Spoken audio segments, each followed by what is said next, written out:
All right, everyone. My name is Sarah Hadik. I'm one of the faculty in the section of pulmonary critical care and sleep medicine. I'll be talking about a really important topic called pleural effusion. It's a very vast topic, so we may have to divide it into two sections if needed be.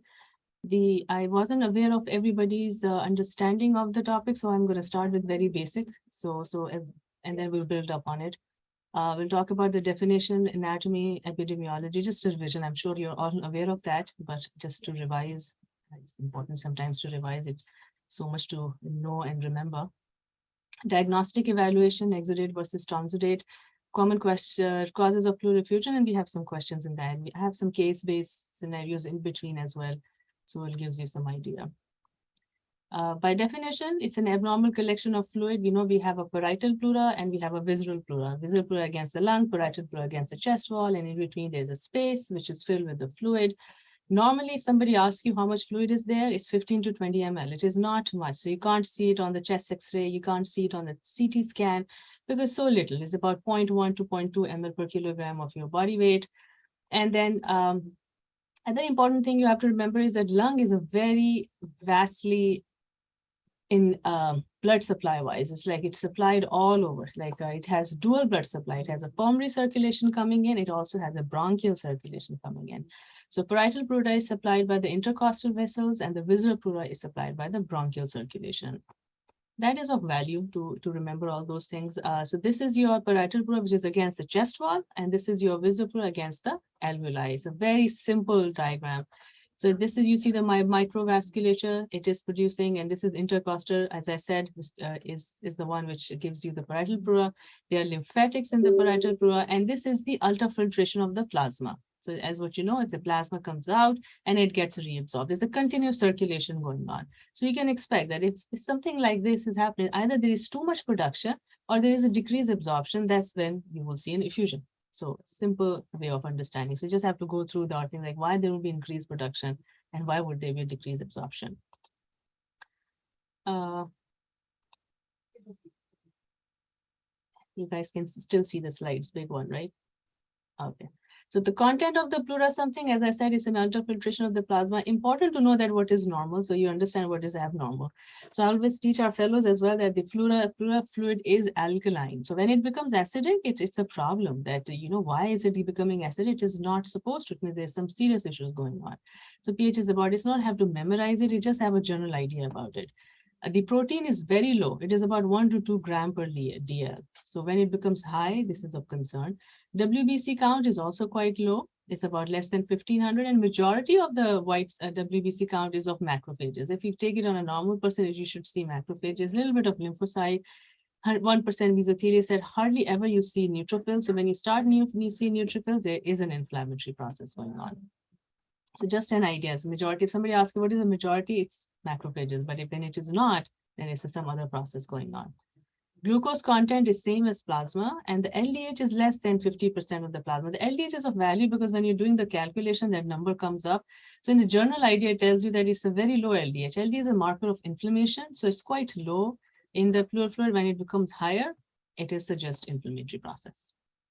Sodium, potassium, calcium concentration is going to be the same as interstitial fluid because it's an ultrafiltrate of your plasma. Epidemiology, very common problem. No matter what field of medicine or surgery you belong, or anybody belongs, they will see it because it's 1.5 million cases annually, 320 per 100,000, and incidence is equal between the both genders. What are the common causes? This is an important slide. It was made by Dr. Light. It was published several years ago. It still holds true. If you have a patient with pleural effusion, the common things happen commonly, which is the thing. But what the most common cause is going to be congestive heart failure, followed by pneumonias. So, and then we have cancer. Lung cancer is the most common cause for malignant pleural effusion. And unfortunately, we have a very high incidence of lung cancer in this country. So we end up seeing them. Pulmonary PE is an underappreciated cause. If we have a patient with a PE, go back and look at the images, you will find a small effusion, which is inflammatory. Viral diseases, we don't end up getting a lot of imaging or chest X-ray, but they are supposed to cause effusions. Coronary artery bypass grafting, Dresser syndrome, which is different from congestive heart failure. Congestive heart failure is a fluid overload state. Cabbage, post-cabbage is an inflammatory. Then cirrhosis, hepatic hydrothorax, cirrhosis with ascites. So can two things present at one time? Yes, people with lung cancer can have pneumonia too, or people with congestive heart failure can have pneumonia too. So it's a possibility two processes are happening, but majority of the time this is. So when you have a patient with this differential diagnosis should go into your mind, am I not missing anything out of these? It's not that if you diagnose one thing, the other will not be possible. It can absolutely be possible. So we have to make sure we have gone through all of this and then make sure that this hasn't happened. This is not the cause, additional cause, and we are not missing it. History is of primary importance. History and physical examination over the period of time, unfortunately, we have gotten away from it. But let me tell you, that is going to help you the most in securing your diagnosis, because it's going to assist no matter what you're going to do. It is going, what testing, it's going to support your initial differential diagnosis. So history like dyspnea, cough, chest pain, like hemoptysis, like traveling history, what kind of work they do. Is it insidious? Like what is the onset?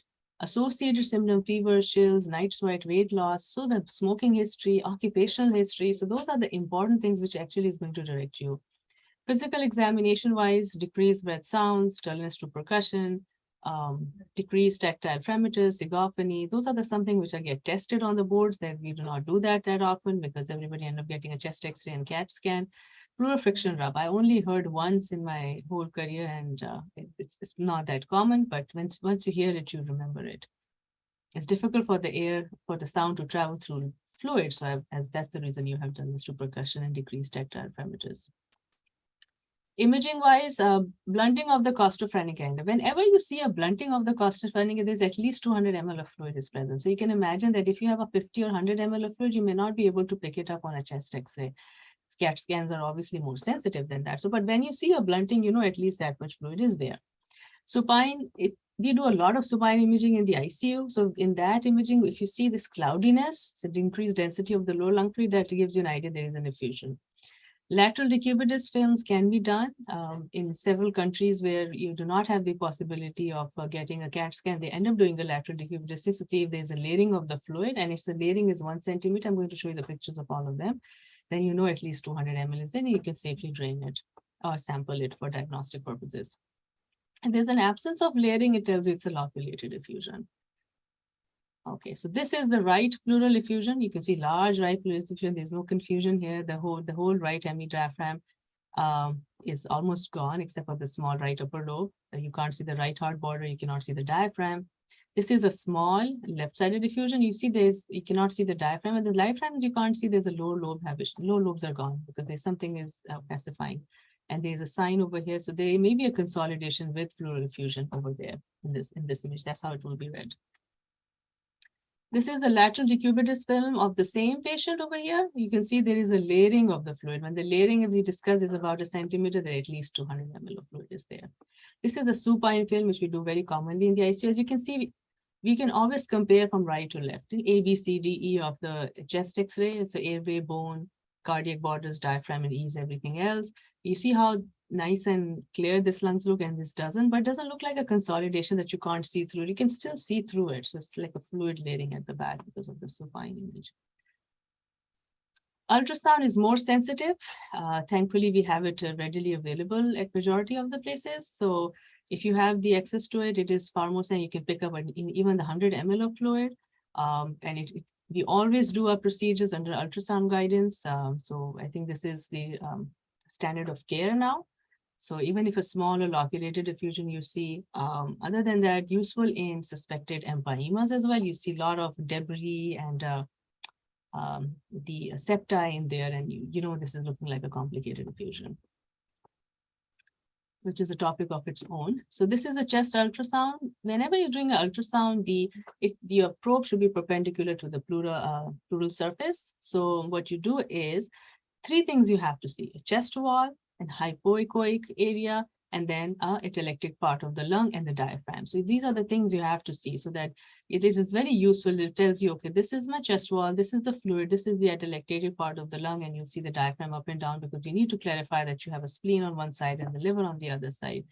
And then it also gives us the guidance, it's about 3 to 4 centimeters, so our needle should go that much, because we don't want to put the needle so deep that it's come and puncture this part of the lung and causes pneumothorax. CT scan is utility, small effusion. It also tells you with the pleural and parenchymal lung diseases. It's very useful for loculated effusion. So if you see an effusion, I think it will, in a high-risk patient, it is absolutely prudent to go for the CAT scan. And evaluation of malignancy and the empyemas as well, which is another important topic. This is a CAT scan. The CAT scan has a lung window, which I'm going to show the lung window. This is a mediastinal window, so in which you can't see the lung, you see the soft tissue. I sometimes like looking at this window as well, in addition to lung window, because it tells you how much fluid is there. How are you going to read it as? Large, moderate size, or small to moderate size left-sided pleural effusion, bilateral, left greater than right. So it's a bilateral effusion, left is greater than right. And this light gray area is the atelectative part of the lung. And there you see on this image, large right-sided pleural effusion with complete collapse of the right lower lobe. So this actually tells, sometimes it helps us distinguish which is actually the fluid and which is the atelectative part of the lung. So switch your windows and see how much is the fluid and how much is the lung tissue. That'll help you. This is the lung window. So you see a lot of finding, right? In this image, what do you see? There's a cavitary lesion, there's nodule. This is actually MRSA necrotizing pneumonia in one of the patients with septic emboli to the lung when we used to have endocarditis. Then we had COVID afterwards. Thankfully, we don't have any worsening of endocarditis these days. We are not seeing that. But this is at that time, we used to have a lot of endocarditis patients with a septic emboli to the lung, and then by MRSA positive nodules, cavitary, and bilateral effusions. This is what you call a loculated effusion, right? Why? Because when people are doing a CAT scan, they go like this into the scanner. So everything should fall down with the gravity. When it doesn't, it's in a pocket, right? So it's because ideally speaking, this is how it should look like. You know, it should fall down with the gravity. When it doesn't, it stays down in a pocket. It's a loculated effusion. It tells you that it's been there for a while. That's why a fibrous area has developed around it. So it's nothing new. It has been there. Can it get infected? Yes. So you have to sample it, and difficult when things become so fibrotic around it, penetration of antibiotics become issue. So then sometimes in a infectious etiologies, etc., it is advised that we should drain it completely, and patient may end up needing a VATS procedure if it doesn't resolve. So this is a subpulmonic effusion, is something which is mentioned in literature. So I just wanted to get you aware of it. This is like a fluid. You look like over there, you say, the right hemidiaphragm should be higher than the left, right? Because there's the liver over there. So it should be slightly high, one rib space or 1 centimeter like higher than the other, but not to this extent. It is going up to 2 rib spaces. So you see, what is going on? It is a paresis, paralysis. There's a fluid. Like, what is this? Like, why? So always pay attention to the diaphragm, like why one is higher than the other. So this called, and if you do a lateral decubitus film in this patient, this patient had the layering of the fluid. So it's called subpulmonic effusion. You also see that there's an elevation of the right middle fissure. Question is, a 50-year-old man is evaluated in the ER for a 3-day history of productive cough, chills, pleuritic chest pain, and difficulty breathing. His only medical problem is a heart failure after MI 2 years ago, and he's on a medications are beta blocker, ACE inhibitor, loop diuretic, and an antiplatelet agent. He's on all the elixirs of life. On physical examination, he's febrile, 38.84 is a fever, he's 38.9, his blood pressure is 130/78, heart rate is 80, he's setting 89% on 2 liters by nasal cannula, and there are decreased breath sounds and dullness to percussion at the left lower lobe. It's actually a real patient. So short history, cough, chills, febrile. So what are you worried about? Basically a pneumonia. So question is, the cardiac examination reveals no murmur or extra sound, and chest radiograph shows a pleural effusion that occupies 1/3 of the left lung, and there is a layering, which is about 1 cm. So they did a decubitus film. Which of the following is the most appropriate next step in the management of this patient? What would you like to do?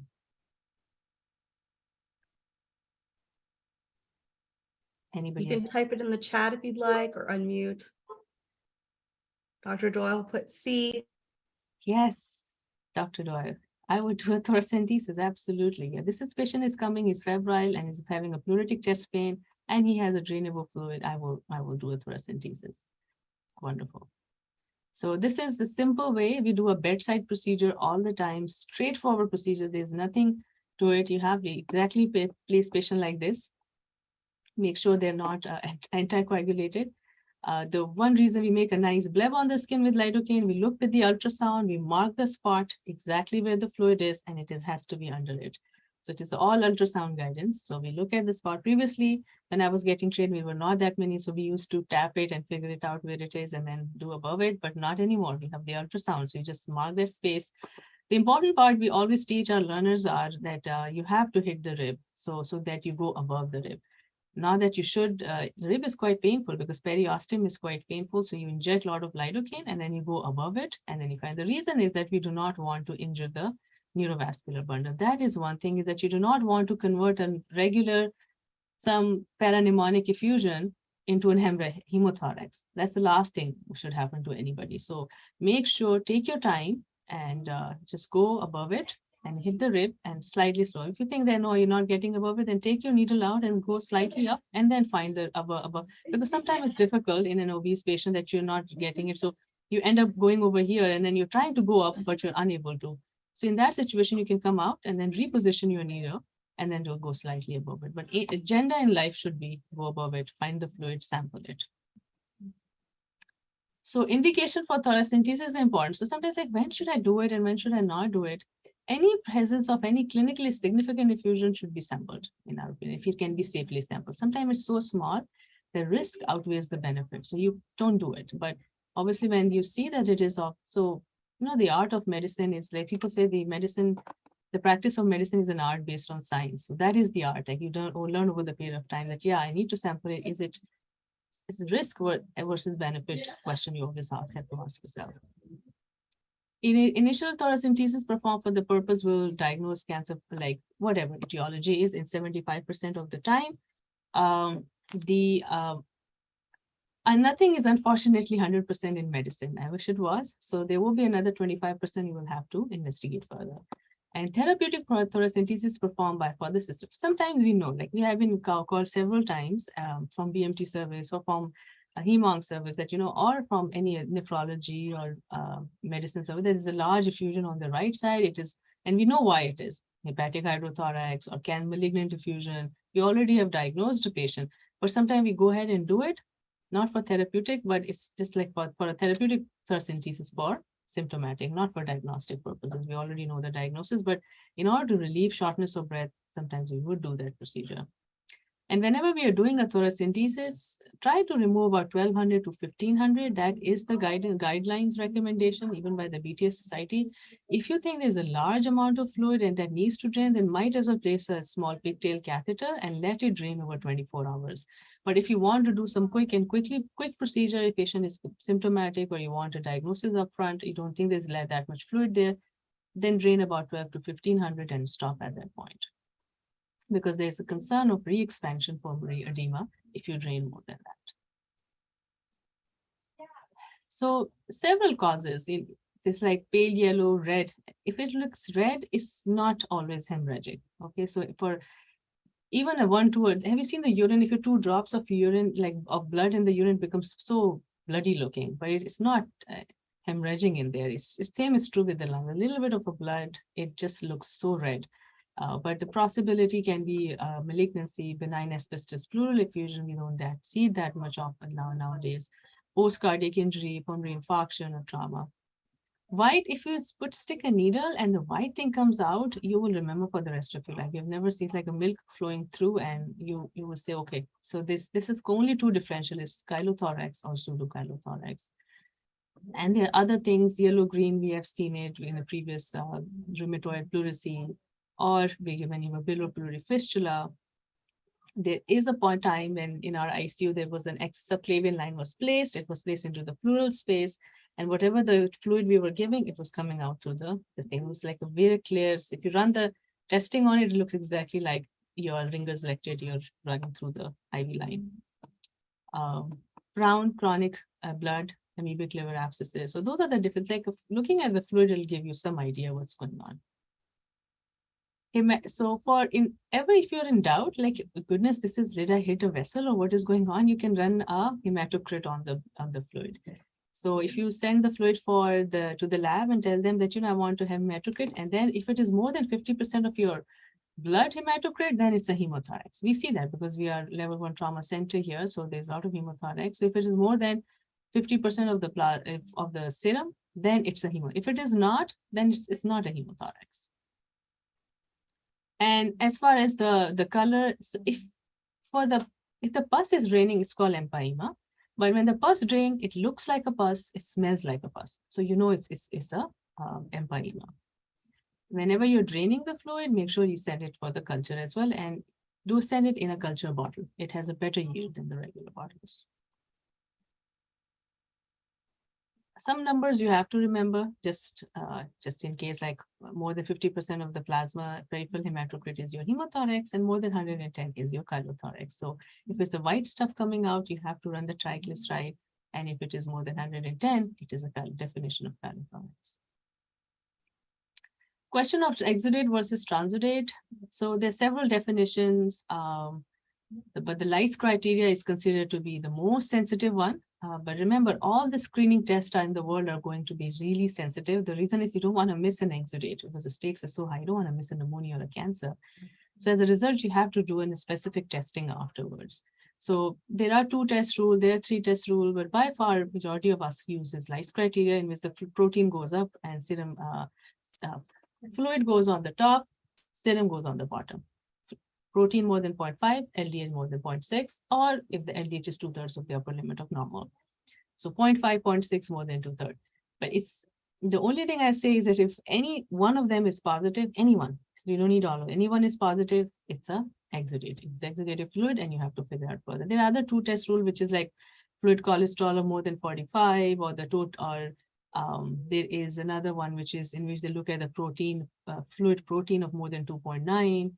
So those are the other ones as well, which are equally validated. But since all of us learned about Lights criteria, we just stick to one. Whatever you like the best, you just use it and then go with it. There's another thing is that if patients are on loop diuretic, especially patients with heart failure, then you have to check the gradient. You can't check the ratio. And that the gradient is of not of protein, but for albumin. Just like we do SAG for paracentesis, similarly, you have to look at the gradient in which you take the serum albumin minus albumin in the pleural fluid. And that should be more than 1.2. Then it means it's a transudative effusion. The reason for that is that when a patient takes the loop diuretic, it alters the fluid, pleural space fluid in a way that it looks like an exudate, although it's a transudate. So in that situation, it has been advised that if your patient on loop diuretic, check the gradient to figure it out whether it's an exudate or a transudate. So if you don't take at the ratio, we look at the minus. So in which the serum albumin minus albumin in the space of more than 1.2. Another number to remember.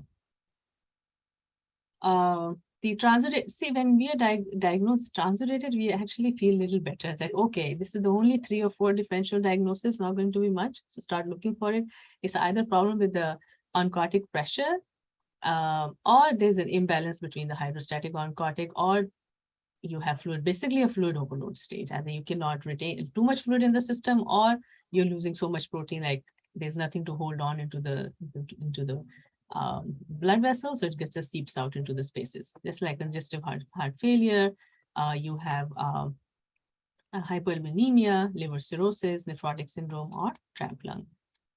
So nevertheless, transudated have a limited number of diagnostic possibility, and that can usually be discerned from a patient's clinical presentation. So it's easier to figure it out. Other causes, which I expect our fellows to remember, but you will have these slides in case if you have any and you want to go through it, because those are peritoneal dialysis. Those are the rare ones. Yeah, I told you, common things happen common. This is the majority of your patient, 95%. There will be like a 4 to 5% of the patient who will have other reason for the issues like peritoneal dialysis, hypothyroidism, constrictive pericarditis, SVC syndrome. And we have seen all of that in last several years. I have been here in this institution. Urinothorax. Urinothorax is the only transudative effusion which is acidic because of the urine. Extravascular migration of central line or duropleural fistula. So now comes to the important topic of exudate. You guys have any questions, please stop me in the middle, okay? Or you can raise your arm or anything. So the exudate is the tough one, because when you diagnose, majority of the time you will find exudate as well, because pneumonias and cancers are common. So in that you have either inflammation or there's an impaired lymphatic drainage.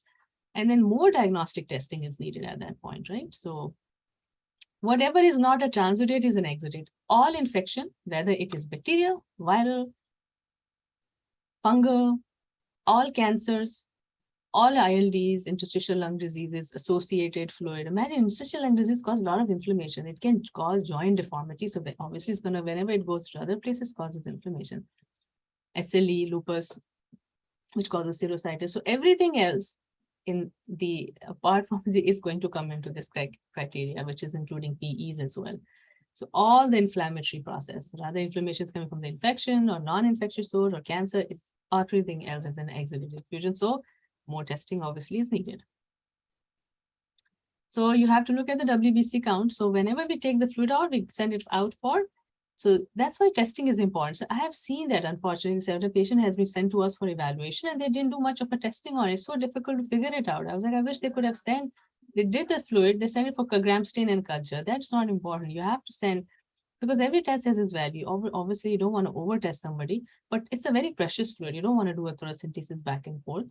So whenever you drain it, like it's important that we send it out for the approval. Like one thing we would like is like cell count and differential. So it will say, but what is a prominent in that fluid, which is a neutrophilic prominent. So if it's a neutrophilic prominent, we're talking about paramnemonic effusions or PEs or pancreatitis. Or if it is more than 10,000, remember we talked about like the WBC count is less than 1,500, right? So if it's become too much, it's of concern.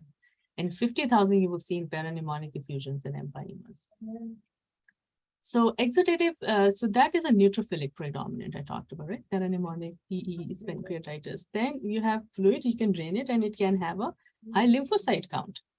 The world's most common cause of lymphocytic predominant pleural effusion is TB. Okay, thankfully we don't see TB in our part, but it is a very, very prevalent problem in the world and in parts of United States, not particularly here. But other than that, if you talk about chylothorax, lymphoma, cabbage, sarcoid, yellow nail syndrome is a very rare syndrome, but I just letting you know, and acute post-lung transplant. If some of you would like to go and start working in a transplant center, then you will see that acute post-lung transplant also presents as a lymphocytic fluid effusion. So those are the some of the causes of the lymphocytic predominant effusion. So whenever you have that, you just go through all the list in your mind and to the patient history to make sure we have not missed anything. Eosinophils, you're not supposed to see eosinophils, but when you do, so more than 10%, what is a eosinophils? Remember, we discussed the majority of them are macrophages, a little bit of a lymphocyte and mesothelial cell, but if you start seeing a eosinophil, it's mostly iatrogenic. 2/3% of the time, it is going to be pneumothorax or hemothorax. So it is so that is the most common cause for eosinophils in the tissue. But other unusual cause for eosinophil effusion would be the same as we do other things, right? Reaction to the drugs or exposure to asbestos, parasitic infection, fungal infection, PEs. So those are the things which actually cause peripheral eosinophilia, end up having an eosinophilia in the pleural space as well. But 2/3 of the time it is hemo or pneumo. Mesothelial cells are found in a small number in the fluid. It is of value in the places where TB is prevalent because TB is unlikely if there are more than 5% mesothelial cells. So it helps them, especially in the areas where we can't do a lot of testing and we can't do pleural biopsy because remember, AFB is a fastidious organism. It's very difficult to grow. So some of the clues people take and which helps them to for their therapeutic purposes. So smears and cultures, as I said earlier, if you're draining it, make sure it goes into the culture bottle and then you run both aerobic and anaerobic. You run AFB, but obviously the yield result doesn't mean you don't run it. You run it if you have the suspicion of that. And also in immunocompromised patient. Glucose, it's of low glucose. So some low glucose just suggests that something is eating it up. Like it's like using it, like completely like all kind of infection, malignancy, TBs, any inflammatory process, just like chewing up, just like low glucose in the LP, you see, it means that something is eating it up. Like so there's some inflammatory process that's going on.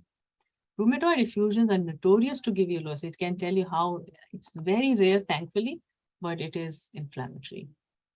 LDH, we discussed earlier as well, also is marker of inflammation. You see it more than 1,000 in empyema, in malignancy, in parasitic infection, in MILD. So any infection, inflammation can lead to the high levels of this. Just tells you how profound it is. Pleural pH it should be measured through the blood gas machine. In our institution, unfortunately, it is still run through the litmus paper test, which is not reliable. But nonetheless, if you have it in your institution, you can save a blood gas machine and run it through that. That will be far more superior than anything else. pH of 7.3 on that is of significance, especially as same as blood glucose concentration.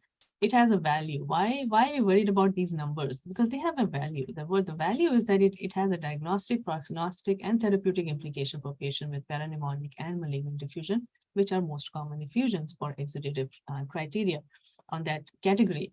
So that's why we're talking about the low glucose, high LDH, low pH. Why? Because it has its value. Why? What's the value? I'm going to talk about it. For the low pH malignant diffusion, it first of all will have a high yield on cytology. It is associated with a shorter survival and a poor response to chemical fluoridesis. Not that you're going to take it as a sole thing and talk to the patient's family and say that you're not going to live more than 6 months, but it is for a comprehensive care and overall clinical judgment, and it is going to be of value. And if you had draining of fluid, you did a thoracentesis, you come on and say, Dr. Deek, the fluid pH is 7.2, and then you'll say, you know what, we have to go back and put a chest tube in because it's a very acidic fluid. It has gone the body's capacity to resolve on its own. 50% of the patient with pneumonia develop effusion. You do not drain all of that, right? If 50% of pneumonia will develop effusion, those are inflammatory process. It happens. It's a sterile effusion and it reabsorbs. Only 5 to 10% of them becomes a complicated or empyema, which is the one which you have to intervene. If you're draining somebody who's symptomatic, a large effusion, and he's come at a low pH, then that patient basically needs a chest tube placement, a pigtail catheter, not a large bore by any means, a pigtail catheter to let the fluid drain the space completely so it doesn't heal as a fibrous ring and cause a restrictive lung defect for the rest of his or her life. So that is the value of checking all those numbers. MLAs, pleural fluid MLAs is the upper limit of normal from the serum MLAs. So there are 4 differential diagnoses. If you're seeing high MLAs, which is more than your serum MLAs, like your ratio is more than 1, acute pancreatitis, pancreatopleural fistula, esophageal rupture, adenocarcinoma. Remember adenocarcinoma, how do you define adeno? Because they make glands. Whenever they make glands, they can release MLAs from it. So those are the 4 differential diagnoses of high MLAs. So that is the value of checking MLAs if you're suspecting that. These 2 things will give you a salivary amylase, and these 2 will give you pancreatic amylase. You can ask the lab to tell you what isoenzyme you're dealing with.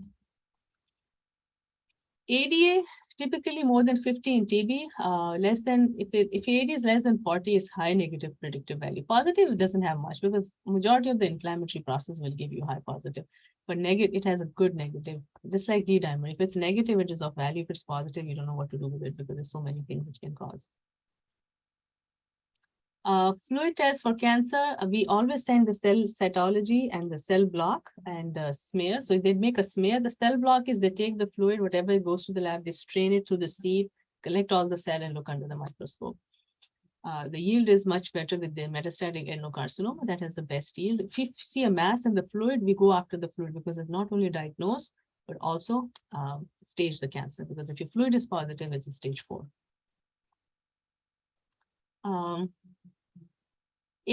So there's another thing is that cystoscopy is a procedure of choice for patients with suspected cancer and negative result. So cytological testing is not routinely warranted in young patients with evidence of acute illness, obviously not in that patient population, but if you have a patient, which we have a lot of high-risk patients, smokers at certain age group, that if you have done a fluid drainage 1 time, 2 times if you have done it, and then the cytology negative, your suspicion is of malignancy, but the 3rd time you should send to a surgeon for pleural biopsy and VATS fluoridesis. And with that, the diagnosis is about 90 to 100% of the time. There will be around 5 to 10% of the patient you still would not know why it happened. You don't run any tumor markers, they prove to be disappointing. Question as such from any of the group? How much time do we have? I feel we have about, we'll probably call it at 8:55 for any questions or final announcements. So you have a little bit more time. Okay, so just a little bit about effusion. I already talked that 50% of the bacterial pneumonia develop. Pneumonic effusion, 80% of them are going to be uncomplicated, 10 to 15% will be complicated, and 5 to 10% will be empyema. Complicated pneumonic, what is the definition of complicated pneumonic? So by book, if you go, the complicated pneumonic effusion is when the smear is positive or the culture is positive. You did a thoracentesis, send it to the lab, they call you, so, Dr. So-and-so, your fluid is, smear is positive, you have a gram-positive cocci, or your culture bottle turns out positive. That's a complicated effusion. That needs to be drained. Then you have to place a chest tube and drain it. If empyemas are the ones, the pus is draining. By definition, if you want to say somebody is an empyema, it's a pus coming out of the pleural space. So criteria for thoracotomy in pneumonic effusion is, meaning pleural fluid drainage is that you have fluid involving the half of the head. So there's a radiological criteria, like when in a parapneumonic effusion, you want to place a chest tube. So that's the question. Like people, my fellows also often ask me that, like, Dr. D, when do you want us to place a chest? I was like, there are 3 criteria you have to, radiographic criteria. You have more than half of the hemithorax is full. You have a presence of air fluid level, which tells me this is something complicated, or you have a loculation or multiloculation. If you see these 3 things in your radiology, the patient will warrant a chest tube placement. A pigtail catheter we do. We do not do a large bore chest tube. Then we have a microbiological criteria. You did a thoracentesis, lab is calling you that, the stain is positive or the culture is positive, might as well go back. Or when you were draining it, if the pus was coming out, then at that time, I think we should switch it to make it a chest tube or a pigtail catheter. Then is a chemical criteria. Once you drain the fluid, this I talked about earlier, the pH is low, low glucose, high LDH of more than 1000, that is the time it has gone beyond the body's capacity to, it's going to resolve on its own. So you may have to intervene. So these are the things. So we have to just very clear in our mind, like, when are we going to intervene? And we must intervene. And your surgeon wants us to intervene upfront because the morbidity and mortality related to the thoracotomy, like all those decortication procedure is high. So that's why whenever we take it seriously, we intervene quickly, we intervene faster. So aerobic cultures have been cultured in about 36 to 70%, as 2% of them. If you have a pus draining, make sure you're covering for anaerobes, okay? If by any chance, if that comes, empiric antibiotic coverage for suspected pleural effusion should include aerobic. It's difficult to grow, but whenever people have grown in the past, these are all old studies, they show that these many people, but half to 2/3 of them are going to have anaerobes in there coming from the oral. So we should cover for anaerobic coverage. So some role which you will have seen, like Ancaldus as well, for pleural fibrinolytic alone, complicated, and pneumonic effusion, it has limited utility. So our literature is different from the CT surgery. So we have this conference with them and figure it out, because if you see them, they only push one thing. But when we push TP and Dornase in the pleural space, both together, because they greater decrease in the size of the effusion and the low rate of surgical referral was seen in the study which was done. They have some issues with the surgery because they were mainly medical population like ours. They have their own population. So you will see them putting only TPA. We put TPA and Dornase both. So we cut, TPA will dissolve the clots and Dornase will take out the adhesions and let it drain. So this is when we see there's an effusion, but it's not draining, because sometimes, they become so thick, it's difficult to drain to the tube because jello doesn't flow. So in order for jellos, we make a little liquefied so it flows. We do this so that we do not have to send them for the surgery. Size of the tube, another controversial topic, but we have come to the conclusion that the equal efficacy and improve patient comfort. Obviously, it's a smaller tube has a better comfort with the use of a smaller. And we're talking about smaller is 10 to 14 French. So we place majority of the time 14 French in our patient population. We have 8.5 as well. We have 8.5 as well, 15 centimeter. IR plays 10 and 12. They have 10 and 12, we don't. Pulmonary for us, we have 8.5 and 14 French. Video VATS surgery for decortication and removal of thickened pleural chest tube drainage is inadequate. So that's after, in the end, we have to do that. If you can't do it, you cannot clean the space completely, which we have seen, unfortunately, in some patients, we have to ask surgeons to help us. But since we are more aware of it, so we intervene faster, we try to take care of it faster. Okay. We'll have one question and we'll end and we'll continue later, okay?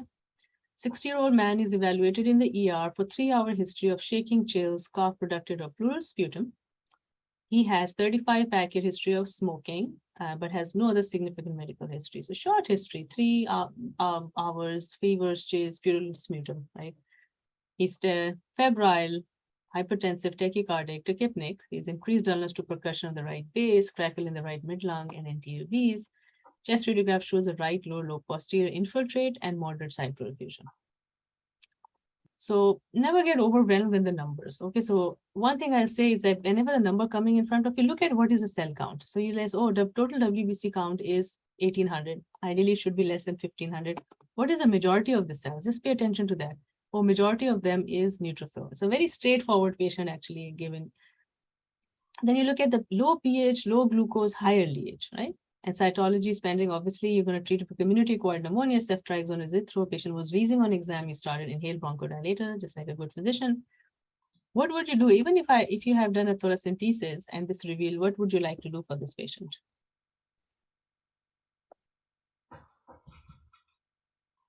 I'd treat him for pneumonia and see if he gets better. Yeah, absolutely, we should. And the other thing is that majority, when you have such an inflammatory looking fluid, high nucleated side, high LDH, low pH, low glucose, it warrants that we should admit the patient to the hospital and perform pleural cavity drainage. So that is one of the, he fulfills the chemical and radiological criteria for the chest tube placement. So at that time, you can ask your pulmonary colleagues that, can you come because I did a thoracentesis, this is how it looks like. It fulfills all the criteria, so we must drain this fluid. So there's a complete resolution of that finding. So that is, I wanted to make it a point too, so that we all intervene at that point.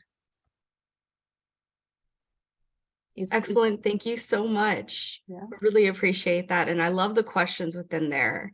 That really helps drive people to hopefully answer more often and discuss. We have a couple more minutes for any following questions. Dr. Doyle, did you want to go ahead and ask your question? Sure. Thank you, Dr. Hadik. That was great. And I want to ask a question about your first case, the patient who presented. Did he have fever or not? Yes, he was febrile. Okay. So on your first case, my question is, and it relates to this case a little bit too, and it relates to your comment about the art of medicine is based on the science of medicine. There's judgment involved.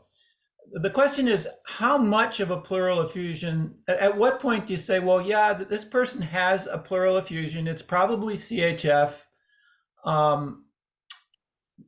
Maybe what commonly happens, I think, in community hospitals is if it appears to be CHF, they don't do a thoracentesis. In fact, I think it's a procedure that's underutilized in the community.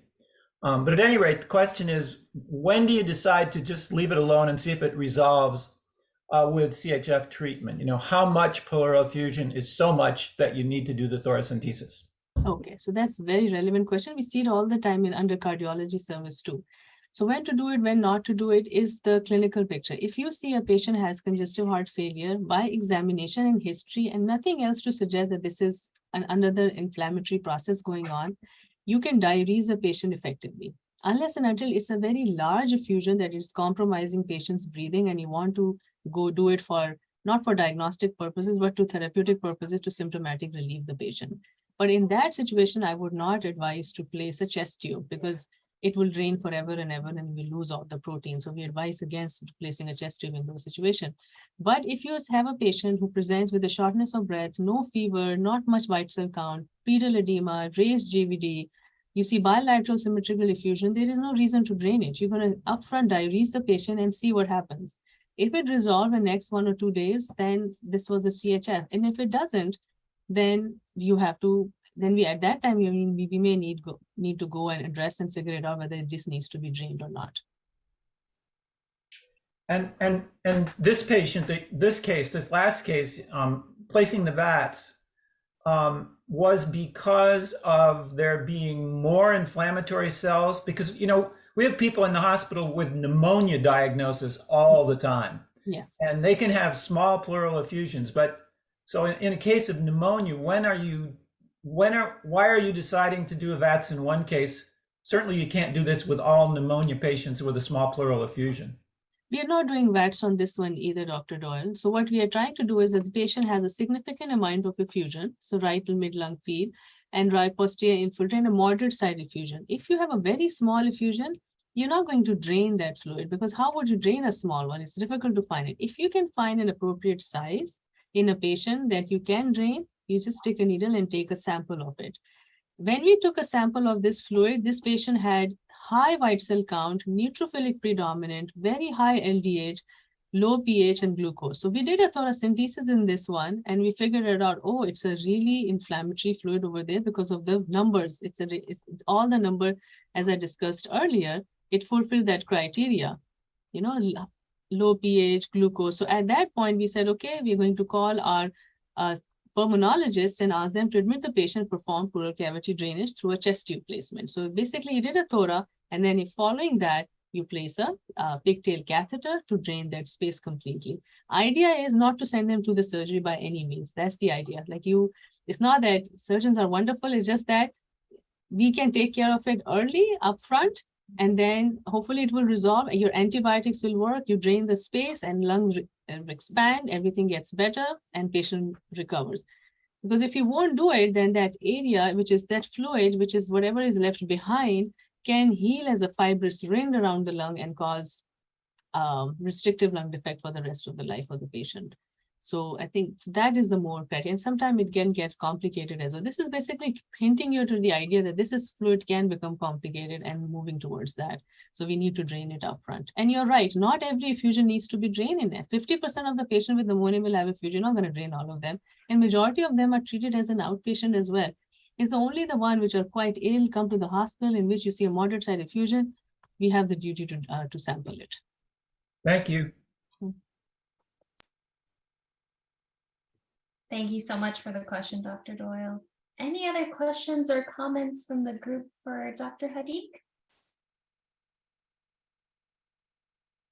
I know we are at the top of the hour, but I didn't want to rush anyone, so. Sure, I have half of more left after this, and I have several questions. Make sure no worries at all. Thank you so much. Yeah, we can absolutely schedule you for a part 2. Maybe first half of next year sometime. We'll work with you to do that. But we so appreciate you coming today and taking the time to present. I know you've attended plenty of other echo sessions as a participant, but just seeing you in action as presenting has been so wonderful. So we can't express our gratitude enough to you for taking the time to do that today. my pleasure. Thank you. If there are any other questions after the session has ended, you can always shoot me an email. I'll make sure to send it over to Dr. Hadik and get that answered as soon as possible. The only announcement that I have is that the next session will be on November 21st. And Dr. Stansbury will be presenting on Best of ATS 2022. So keep an eye out for that reminder. Thank you all so much. And we appreciate you all. Thank you so much. Take care.